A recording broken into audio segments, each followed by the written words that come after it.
Hi hello ನಮಸ್ಕಾರ ಎಲ್ರಿಗೂ ಮನೆಮದ್ದು ಯೂಟ್ಯೂಬ್ ಚಾನಲ್ಗೆ ಎಲ್ಲರಿಗೂ ಸ್ವಾಗತ. ನಮ್ಮ ದೇಹದಲ್ಲಿ ಬೇರೆ ಬೇರೆ ರೀತಿಯ ಟಾಕ್ಸಿನ್ಸ್ ಇರುತ್ತೆ ಅಲ್ವಾ, ಏನೇನೋ ಕಲ್ಮಶಗಳೆಲ್ಲ ಸೇರ್ಕೊಂಡಿರುತ್ತೆ. ನಾವು ತಿನ್ನುವಂಥ ಆಹಾರದಿಂದ ಇರ್ಬೋದು, ಪೊಲ್ಯೂಷನಿಂದ ಇರಬಹುದು, ಬೇರೆ ಬೇರೆ ರೀಸನ್ನಿಂದ ಸೇರ್ಕೊಂಡಿರುತ್ತೆ. ಸೊ ಬಾಡಿಯಲ್ಲಿ ಆ ಥರ ಟಾಕ್ಸಿನ್ಸ್ ಸೇರಿಕೊಂಡಾಗ ತುಂಬಾ ಪ್ರಾಬ್ಲಮ್ಸ್ ಆಗುತ್ತೆ ನಮಗೆ. ಮೊದಲಿಗೆ ನಾವು ಆ ಟಾಕ್ಸಿನ್ಸನ್ನು ಹೊರಗೆ ಹಾಕ್ಕೊಳ್ಬೇಕು, ಅದರಿಂದಾಗಿ ನಾವು ಆರೋಗ್ಯವಂತರಾಗಿ ಇರಬಹುದು. ಇವತ್ತಿನ ವಿಡಿಯೋದಲ್ಲಿ ನಾನು ಬಾಡಿ ಡಿಟಾಕ್ಸ್ ಮಾಡೋದಕ್ಕೆ ಸಿಂಪಲ್ ಮನೆಮದ್ದನ್ನು ಹೇಳ್ತಾ ಇದ್ದೀನಿ. ಯಾವ ಮನೆಮದ್ದು ಹೇಗೆ ಮಾಡೋದು ಅಂತ ತಿಳ್ಕೊಬೇಕಂತ ಹೇಳಿದರೆ ಈ ವಿಡಿಯೋನ ಕೊನೆ ತನಕ ನೋಡಿ. ಹಾಗೆ ನೀವು ಯಾರಾದರೂ ಇನ್ನೂ ಮನೆಮದ್ದು ಯೂಟ್ಯೂಬ್ ಚಾನಲ್ನ ಸಬ್ಸ್ಕ್ರೈಬ್ ಮಾಡಿಲ್ಲ ಅಂದರೆ ಪ್ಲೀಸ್ ಸಬ್ಸ್ಕ್ರೈಬ್ ಮಾಡಿ, ಹಾಗೆ ಪಕ್ಕದಲ್ಲಿರುವ ಬೆಲ್ ಐಕಾನ್ನ ಕ್ಲಿಕ್ ಮಾಡಿ. ಬಾಡಿ ಡಿಟಾಕ್ಸ್ ಮಾಡ್ಕೊಳ್ಳೋದಕ್ಕೆ ಮೊದಲನೇ ಮನೆಮದ್ದನ್ನು ಹೇಳ್ತಾ ಇದ್ದೀನಿ. ಇದಕ್ಕೆ ಫಸ್ಟಿಗೆ 1 ಲೋಟ ಆಗುವಷ್ಟು ನೀರನ್ನು ಬಿಸಿಗಿಟ್ಕೊಳ್ಬೇಕು. ನೀರು ಸ್ವಲ್ಪ ಬಿಸಿ ಆಗ್ತಾ ಇದ್ದಂಗೆ ಇದಕ್ಕೆ 1 ಟೀ ಸ್ಪೂನ್ ಆಗುವಷ್ಟು ಜೀರಿಗೆನ ಹಾಕ್ಕೊಳ್ಬೇಕು. ಜೀರಿಗೆ ತುಂಬಾ ಹೆಲ್ಪ್ ಆಗುತ್ತೆ ಬಾಡಿ ಡಿಟಾಕ್ಸ್ ಮಾಡೋದಕ್ಕೆ. ಯಾಕಂದರೆ ಎಕ್ಸ್ಟ್ರಾ ಫ್ಯಾಟ್ ಏನಿರುತ್ತೆ ದೇಹದಲ್ಲಿ ಅದನ್ನು ಕರಗಿಸೋಕೆ ಜೀರಿಗೆ ತುಂಬಾ ಹೆಲ್ಪ್ ಆಗುತ್ತೆ. ವೆಯ್ಟ್ ಲಾಸ್ ಮಾಡ್ಕೊಳ್ಳೋರಿಗೆ ಕೂಡ ತುಂಬಾ ಬೆಸ್ಟ್ ಅಂತ ಹೇಳ್ಬೋದು ಈ ಥರ ನಾವು ಜೀರಿಗೆ ನೀರನ್ನು ಮಾಡೋದು. ನೀರು ಕುದಿಯೋಕ್ಕೆ ಶುರುವಾದಾಗ ಒಂದು ಚಿಕ್ಕ ಪೀಸ್ ಆಗುವಷ್ಟು ಬೆಲ್ಲನ ಹಾಕ್ಕೊಳ್ತಾ ಇದ್ದೀನಿ ಇದಕ್ಕೆ. ಬೆಲ್ಲ ಕೂಡ ತುಂಬಾ ಬೆಸ್ಟ್ ನಮ್ಮ ಬ್ಲಡ್ ಪ್ಯೂರಿಫಿಕೇಷನ್ಗೆ, ಹಾಗೆ ನಮ್ಮ ದೇಹದಲ್ಲಿ ಕೂಡ ಟಾಕ್ಸಿನ್ಸ್ ಇದ್ದರೆ ಹೊರಗೆ ಹಾಕೋದಕ್ಕೆ ತುಂಬ ಒಂದು ಬೆಸ್ಟ್ ಅಂತ ಹೇಳಬಹುದು.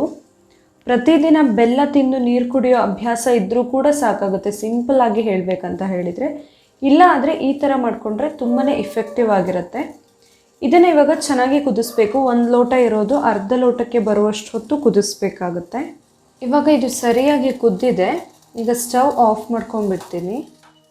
ಇದನ್ನು ನೀವು ಬೇಕಂದರೆ ಸೋಸ್ಕೊಳ್ಬಹುದು, ಇಲ್ಲ ಆದರೆ ಹಾಗೇ ಕುಡಿಬಹುದು. ಆ್ಯಕ್ಚುಲಿ ಅದರಲ್ಲಿ ಜೀರಿಗೆನೂ ಸೇರಿಸಿ ಕುಡಿಬೇಕು. ಜೀರಿಗೆ ಅದರಲ್ಲಿರೋದನ್ನ ಹಾಗೇ ತಿನ್ನೋದ್ರಿಂದ ಗ್ಯಾಸ್ಟ್ರಿಕ್ ಎಲ್ಲ ಆಗಿದ್ರೆ ಬೇಗನೆ ಕಡಿಮೆ ಆಗುತ್ತೆ. ಹಾಗೆ ನಮ್ಮ ಬಾಡಿ ಡಿಟಾಕ್ಸ್ ಆಗೋದಕ್ಕೆ ಇದು ತುಂಬಾ ಹೆಲ್ಪ್ ಆಗುತ್ತೆ. ಬೆಳಿಗ್ಗೆ ಎದ್ದ ತಕ್ಷಣ ಖಾಲಿ ಹೊಟ್ಟೆಯಲ್ಲಿ ಈ ಥರ ಒಂದು ನ್ಯಾಚುರಲ್ ಡ್ರಿಂಕನ್ನು ಮಾಡಿ ಕುಡಿಬಹುದು. ನಾವು ಪ್ರತಿದಿನ ಕುಡಿಯೋದ್ರಿಂದ ಏನೂ ಕೂಡ ಪ್ರಾಬ್ಲಮ್ಮು ಆಗೋದಿಲ್ಲ. ವೆಯ್ಟ್ ಲಾಸ್ಗೆ ಕೂಡ ಹೆಲ್ಪ್ ಆಗುತ್ತೆ ಇದು. ಎಸ್ಪೆಷಲಿ ಬಾಡಿ ಡಿಟಾಕ್ಸ್ಗೆ ಹೆಲ್ಪ್ ಆಗುವಂಥದ್ದು. ದೇಹದಲ್ಲಿರುವ ಕಲ್ಮಶ ಎಲ್ಲ ಕೂಡ ಹೊರಗೆ ಹೋಗುತ್ತೆ. ಇವಾಗ 2ನೇ ಮನೆಮದ್ದನ್ನು ಹೇಳ್ತಾ ಇದ್ದೀನಿ ಬಾಡಿ ಡಿಟಾಕ್ಸ್ ಮಾಡ್ಕೊಳ್ಳೋದಕ್ಕೆ. ಇದಕ್ಕೆ ಕೂಡ 1 ಲೋಟ ಆಗುವಷ್ಟು ನೀರನ್ನು ಫಸ್ಟಿಗೆ ಬಿಸಿಗಿಟ್ಕೊಳ್ಬೇಕು.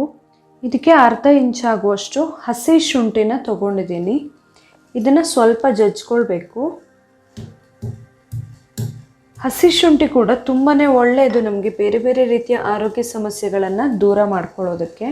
ನೀರು ಸ್ವಲ್ಪ ಬಿಸಿ ಆಗ್ತಾ ಇದ್ದಂಗೆ ಈ ಜಜ್ಜಿ ಇಟ್ಕೊಂಡಿರೋ ಶುಂಠಿನ ಹಾಕ್ಕೊಳ್ತಾ ಇದ್ದೀನಿ. ಶುಂಠಿ ಹಾಕಿ ಇದನ್ನು ಚೆನ್ನಾಗಿ ಕುದಿಸ್ಬೇಕು. 1 ಲೋಟ ಇರೋದು ಅರ್ಧ ಲೋಟಕ್ಕೆ ಬರುವಷ್ಟು ಹೊತ್ತು ಕುದಿಸ್ಬೇಕು. ಇದು ಸರಿಯಾಗಿ ಕುದ್ದಿದೆ. ಈಗ ಸ್ಟವ್ ಆಫ್ ಮಾಡ್ಕೊಂಡ್ಬಿಡ್ತೀನಿ. ಇದನ್ನು ಈಗ ಸೋಸ್ಕೊಂಡು ಬಿಡಬೇಕು.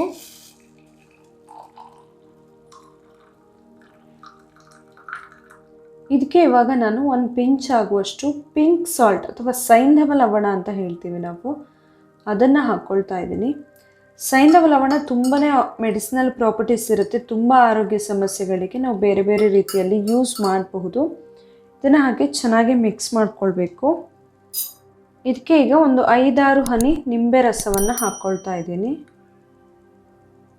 ಇದನ್ನ ಚೆನ್ನಾಗಿ ಮಿಕ್ಸ್ ಮಾಡಿಕೊಂಡು ದಿನದ ಯಾವುದೇ ಟೈಮಲ್ಲಾದರೂ ಕುಡಿಬಹುದು. ಈ ಥರ ಒಂದು ಜಿಂಜರ್ ಟೀ ಅಂತ ಹೇಳ್ಬೋದು ನಾವು, ನ್ಯಾಚುರಲ್ ಡ್ರಿಂಕ್. ಇದನ್ನು ಮಾಡಿ ಕುಡಿದ್ರೆ ಕೂಡ ಬಾಡಿ ಡಿಟಾಕ್ಸ್ ಆಗೋದಕ್ಕೆ ತುಂಬಾ ಹೆಲ್ಪ್ ಆಗುತ್ತೆ. ದೇಹದಲ್ಲಿ ಕಲ್ಮಶಗಳೆಲ್ಲ ಇದ್ದರೆ ಹೊರಗೆ ಹೋಗೋದಕ್ಕೆ ತುಂಬಾ ಹೆಲ್ಪ್ ಆಗುತ್ತಿದ್ದು. ನಮ್ಮ ದೇಹನ ಕ್ಲೀನ್ ಮಾಡ್ಕೊಳ್ಳೋದಕ್ಕೆ ಅಥವಾ ಟಾಕ್ಸಿನ್ಸ್ ಎಲ್ಲ ಹೊರಗೆ ಹಾಕಿ ಬಾಡಿ ಡಿಟಾಕ್ಸ್ ಮಾಡೋದಕ್ಕೆ ಈ 2 ನ್ಯಾಚುರಲ್ ಡ್ರಿಂಕ್ಗಳು ತುಂಬಾ ಹೆಲ್ಪ್ ಆಗುತ್ತೆ. ಆ್ಯಕ್ಚುಲಿ ನೀವು ಖಾಲಿ ಹೊಟ್ಟೆಲಾದರೂ ಕುಡಿಬಹುದು, ಇಲ್ಲ ಬೇರೆ ಟೈಮಲ್ಲಾದರೂ ಕೂಡ ಕುಡಿಬಹುದು. ಖಾಲಿ ಹೊಟ್ಟೆಯಲ್ಲಿ ಕುಡಿದ್ರೆ ಇಫೆಕ್ಟಿವ್ನೆಸ್ ಜಾಸ್ತಿ ಇರುತ್ತೆ. ಈ ವಿಡಿಯೋ ನಿಮಗೆ ಇಷ್ಟ ಆಗಿದ್ದರೆ ಮನೆಮದ್ದು ಯೂಟ್ಯೂಬ್ ಚಾನಲ್ನ ಸಬ್ಸ್ಕ್ರೈಬ್ ಮಾಡಿ, ಹಾಗೆ ಈ ವಿಡಿಯೋನ ಲೈಕ್ ಮಾಡಿ, ಹಾಗೆ ಶೇರ್ ಮಾಡಿ. ನಾಳೆ ಇನ್ನೊಂದು ಹೊಸ ವಿಡಿಯೋದೊಂದಿಗೆ ಮತ್ತೆ ಬರ್ತೀನಿ. Thank you.